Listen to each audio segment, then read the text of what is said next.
There are so many myths being spread around about long COVID. It's really important for you to know what is true and what is false in your long COVID journey. So today I'm going to take the time to dive into these myths and separate fact from fiction. Hi, I'm Sally Riggs. I'm a psychologist. I got COVID in March 2020, so coming up on 4 years ago now. I have been working with people who have long COVID since January 2022, supporting people to calm their nervous system using polyvagal strategies. I wrote a book exactly how to do that, and I also have a course that you can take online which is based on that book. One of the most common myths is that there are only 3 symptoms, and these are commonly listed as chronic fatigue, post-exertion malaise, and shortness of breath. Actually, this is nonsense. Narrowing long COVID down like this makes it seem like it's a relatively mild illness. But in reality, it's an extreme disability. I think the majority of people who don't have long COVID don't understand this, and it can be very frustrating.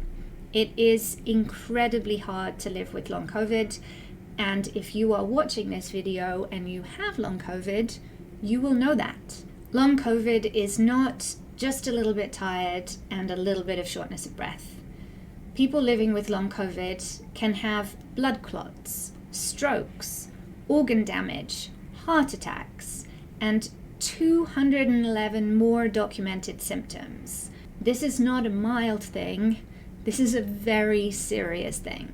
And let's not forget, in addition to the health impact, people have lost their careers and their livelihoods because of long COVID. In reality, if the world stopped and acknowledged the true impact of long COVID, they would be so paralyzed with fear that they would no longer leave the house.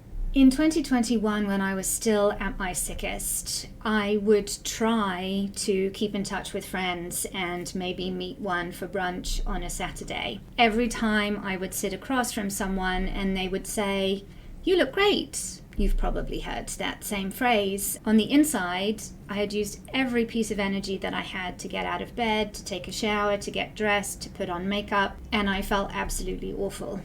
I was also aware that my heart rate was elevated the whole time that we were sitting there having brunch. They couldn't see that and they couldn't acknowledge it. Myth number 2 is one that annoys me the most. There are a lot of people out there that claim there is a cure for long COVID. When the vaccines came out, lots of people were claiming that the vaccines fixed long COVID.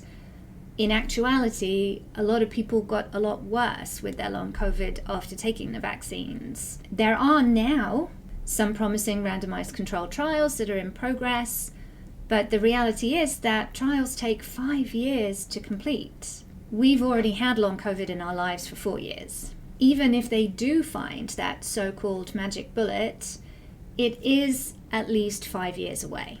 People frequently message me in the comments of my videos, you may have noticed, saying, "Oh, have you heard about this cure? Have you heard about that cure? It's all about this. You should try this medicine.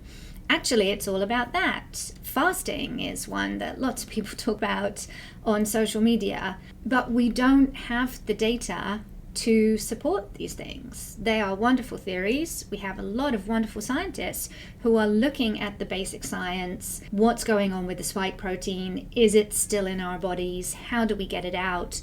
What are the immune misfunction mechanisms that are making us sick? But we don't have sufficient data yet to say it's definitely this and you definitely need to take that. If that information, approved treatments that are FDA authorized, are 5 years away, what are you going to do for the next 5 years? Are you going to sign up for every trial and be a human guinea pig for every possible treatment?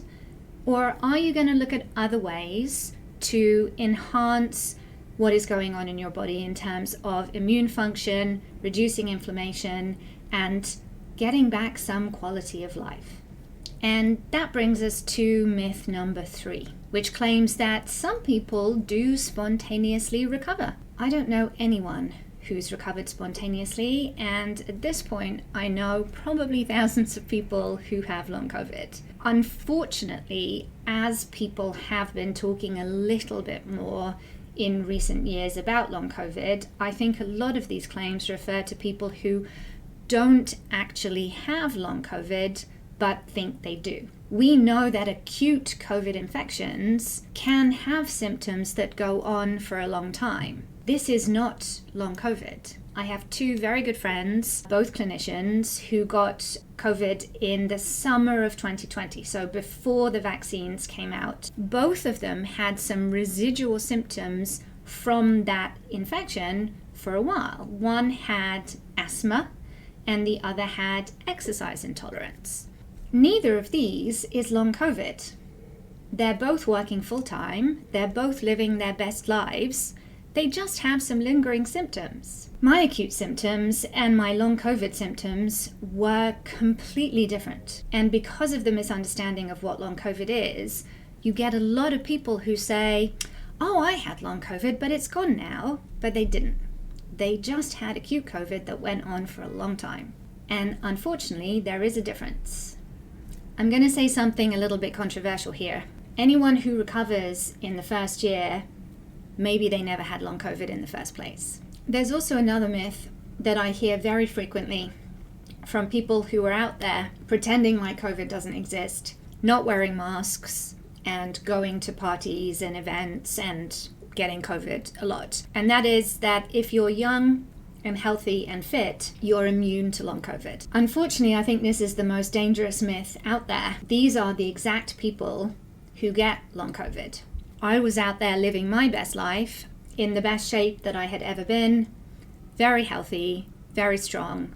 Something I hear very frequently from people in the long COVID community is this phrase, I didn't die, but I'm no longer alive. So all of these people who are fit and healthy and well and living their dreams are now stuck with this awful disability and dysfunction.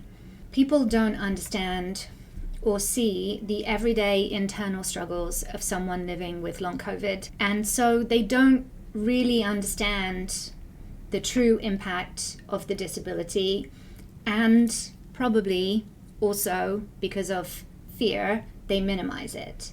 Contrary to popular belief, there is no cure at the moment and won't be for several years. There's also no way for someone to spontaneously recover from long COVID. Now, when I say spontaneously recover, I don't mean that you can't recover, but if you are just lying there on your couch waiting, you won't spontaneously recover. Yes, there are some medications that we can take that will help us feel better, that will minimize symptoms, and yes, working on our nervous system, enhancing our vagus nerve function, can dramatically change the trajectory of our illness. When I say there's no cure, I mean we don't have a medicine to get the spike protein or whatever it is that is causing this illness out of our bodies. If you found this video helpful, please give it a like. Have you heard any myths about long COVID? I would love to know what they are. Please pop them in the comments below if you have any. And hit that subscribe button so you don't miss my next video. I hope you have a tolerable week, and I'll see you soon.